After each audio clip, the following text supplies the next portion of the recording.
Lithium మెటల్ను సందర్భించి క్రింది ప్రకటనలను పరిగణించండి అని చెప్పేసి ఇక్కడ ఒక క్వశ్చన్ తీసుకోవడం జరిగింది. ఈ క్వశ్చన్లో రెండు స్టేట్మెంట్స్ ఇస్తూ ఉన్నాం మనం. ఒక స్టేట్మెంట్ వచ్చి ఇది ఎలక్ట్రిక్ కార్లు మరియు ఇతర నవీకరణీయ శక్తి అవసరాల కోసం ఉపయోగించే బ్యాటరీల తయారీలో ఉపయోగిస్తారు. ఇది స్టేట్మెంట్ నెంబర్ 1. స్టేట్మెంట్ నెంబర్ 2, ఆస్ట్రేలియాలో లిథియం యొక్క అతిపెద్ద నిల్వలు అనేవి ఉన్నాయి అనేటువంటి అంశాన్ని రెండు స్టేట్మెంట్లుగా ఇచ్చినటువంటి ఈ స్టేట్మెంట్స్కి సంబంధించి పైన వాటిలో ఏవి సరైనవి అని అడుగుతా ఉన్నాం. సరైనవి ఏమిటి అనేది ఇక్కడ గుర్తించాల్సి ఉంటుంది. మరి మీ ఆన్సర్ ఏదైనా ఉంటే ఆన్సర్ని పోస్ట్ చేయండి. 1 మాత్రమే సరైనదా, 2 మాత్రమే సరైనదా, 1, 2 సరైనవా, లేదా 1 మరియు 2 రెండు సరికావా అనేటువంటి అంశాన్ని ఇక్కడ క్వశ్చన్స్గా అడగడం జరిగింది. సో ఇలా అడిగినటువంటి ఈ క్వశ్చన్స్కి సంబంధించి మీరు మీ ఆన్సర్ని పోస్ట్ చేయండి. ఒకసారి మనం ఈ లిథియం అనేటువంటిది ఇప్పుడు గేమ్ చేంజర్. ఏ దేశానికి లిథియం నిల్వలు ఎక్కువగా ఉంటే ఆ దేశం అనేది కొంత ఆర్థికంగా పట్టు సాధిస్తున్నట్లే లెక్క. ఇక ప్రపంచమంతా కూడా పునరుత్పాదక ఇంధన వనరులను డెవలప్ చేసుకోవాలి అని చెప్పేసి భావిస్తూ ఉన్నాయి. వీటిని న్యూ అండ్ రెన్యూవబుల్ ఎనర్జీస్ అని అంటారు. ఎందుకు అని అంటే మనకి అవసరమైనటువంటి విద్యుత్ కానీ మనకు అవసరమైనటువంటి ఇతర ఇంధనాలు శక్తి వనరులు ఏవైతే ఉన్నాయో వీటి కోసం మనం సహజంగా ఉన్నటువంటి ప్రకృతిలో లభించేటువంటి నిల్వలని బేస్ చేసుకొని ఇప్పటివరకు వాటిని ఉపయోగిస్తున్నాం. వీటి ద్వారా కార్బన్ ఉద్గారాలు కూడా చాలా ఎక్కువగా వస్తూ ఉన్నాయి. సో వీటిని అన్నింటినీ అధిగమించేందుకు ఇప్పుడు ప్రపంచంలో చాలా దేశాలు, ముఖ్యంగా భారతదేశం అలాగే అభివృద్ధి చెందుతున్న దేశాలు లిథియం నిల్వలు అలాగే లిథియంని బేస్ చేసుకొని ఉన్నటువంటి ఉత్పత్తుల కోసం కృషి చేయడం జరుగుతూ ఉంది. సో అలా ఈ లిథియం పాయింట్ ఆఫ్ వ్యూలో, లిథియం మెటల్స్కి సంబంధించినటువంటి పాయింట్ ఆఫ్ వ్యూలో క్వశ్చన్ తీసుకోవడం జరిగింది. దీనికి సంబంధించి ఇచ్చినటువంటి 2 స్టేట్మెంట్స్ని ఒకసారి మనం పరిశీలించినట్లయితే ఈ స్టేట్మెంట్స్కి సంబంధించి ఇది ఎలక్ట్రిక్ కార్లు మరియు ఇతర నవీకరణ శక్తి అవసరాలు అని అన్నాం.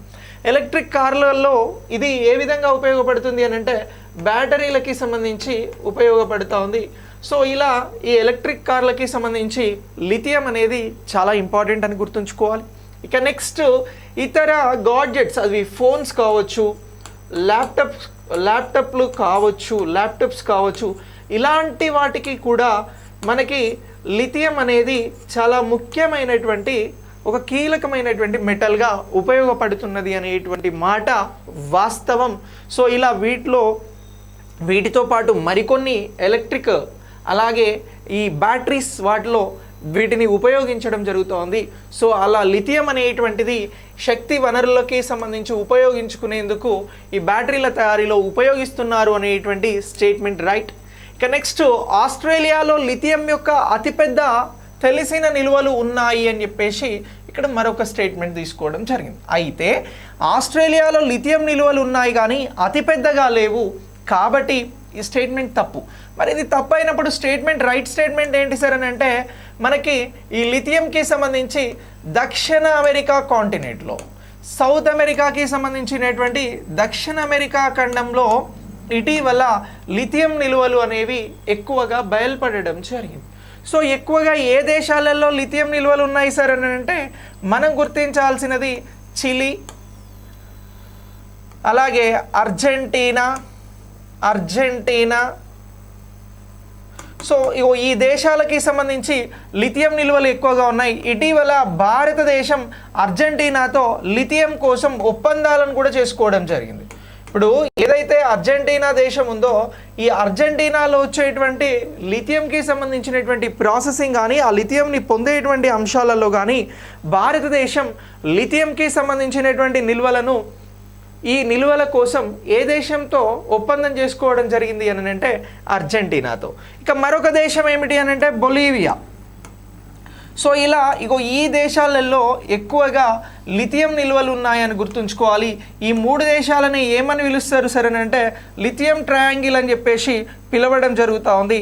సో ఇలా ఈ ట్రయాంగిల్కి సంబంధించినటువంటి అంశంలో లిథియం నిల్వలు ఉన్నాయి కాబట్టి లిథియం నిల్వలు ఆస్ట్రేలియాలో ఎక్కువగా లేవని అంటున్నాం.